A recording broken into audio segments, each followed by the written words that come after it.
I'm Dory, and today I am doing another ACEO for the ACEO April Art Challenge. And this particular card that I'm working on today is 100% experimental. I really I came at this with very, very minimal plans. And those plans were to see if I could do an abstract that is similar to the ones that I do with my acrylic paints. You know that when I have a lot of kind of emotional stuff going on and a lot on my mind, my favorite way to work through everything that I'm experiencing is to paint an abstract and just kind of put my feelings onto a canvas. And I am used to using acrylic paints for that. And there's a very distinct way that I've kind of do these paintings. I like to layer techniques on top of each other. I'll, kind of play around with opacity by thinning paints and making them thicker, and I like to mess with the textures of things, and that's not really something that is possible when you're using watercolor. You can't really mess with the opacity of watercolor because it's just transparent. Watercolors are transparent paints. So it's not something that I can make more opaque at will or make thinner at will, unless I want them to be invisible.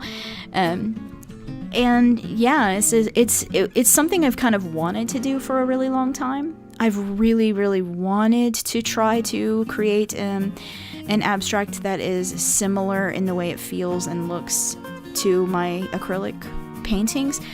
But I've not done it because I've been afraid of wasting a lot of material on something, especially if it was kind of going to fail. So I thought, let me see if I can get a similar feeling by using modified techniques and try to create something sort of like my abstract canvas paintings. And yeah, that's what I'm doing. I'm kind of laying colors. I'm trying to create a lot of layering and things like that using similar things. The bubbles that I always tend to put in my acrylic paintings, those are there now.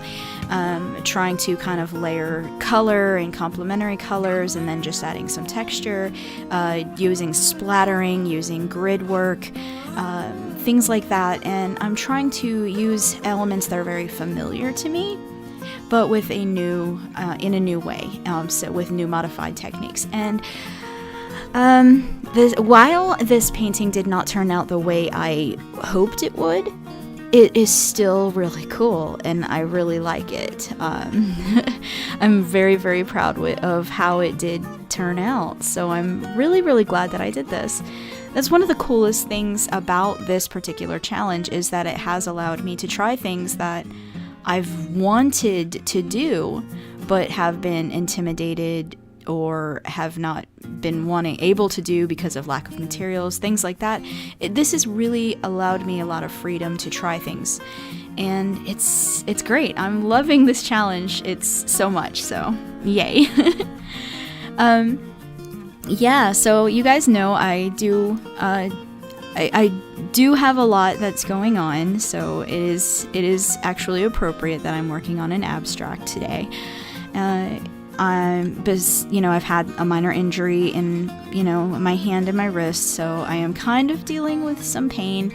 It's not handicapping me in any way. I'm still able to do my artwork. I'm still able to hold a pen and everything like that. And I've had way, way worse, trust me, but it's disheartening, I guess. It's more psychological, because knowing that the hand that I draw with is sore and being aware of it while I'm trying to work is it's disheartening, but really that's it. But it's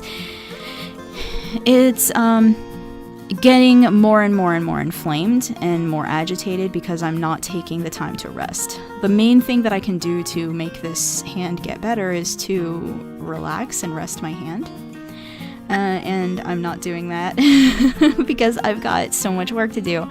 I'm doing this challenge, but I'm also working on several large commission projects, which are secret, and I'm not allowed to talk about what they actually are, but I can tell you that there are two very large projects that I am working on, and they are both very exciting, and I'm enjoying them very, very much. Oh my gosh, I have a lot of creative freedom with one of them in particular, and they're both things that kind of connect with me on a spiritual level.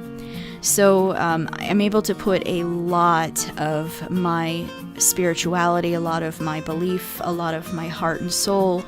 I'm able to put a lot of that into these projects, and it's so cool to be doing something that I care passionately about and that I feel in my spirit. I'm able to do those things and make a little money off of it too, so woo! That is definitely something that I have going on, and that is the main reason I'm not taking a break from art to let my hand heal. Because who would want to stop doing art when something like this is going on in their life? I don't know of a single person. I have the opportunity to do something, like basically dream. It's like a dream come true too. And I mean, I'm talking about it like it's millions of dollars. It's not. It's definitely not something I'm getting rich off of, but it's paying for its own materials, and that's an excellent thing. And yeah, I'm able to do something that I care about, and that to me is more important than money anyway, but yeah. And hopefully, my biggest hope in all of this is that it's going to lead to something even bigger, that it will lead to something that is substantial.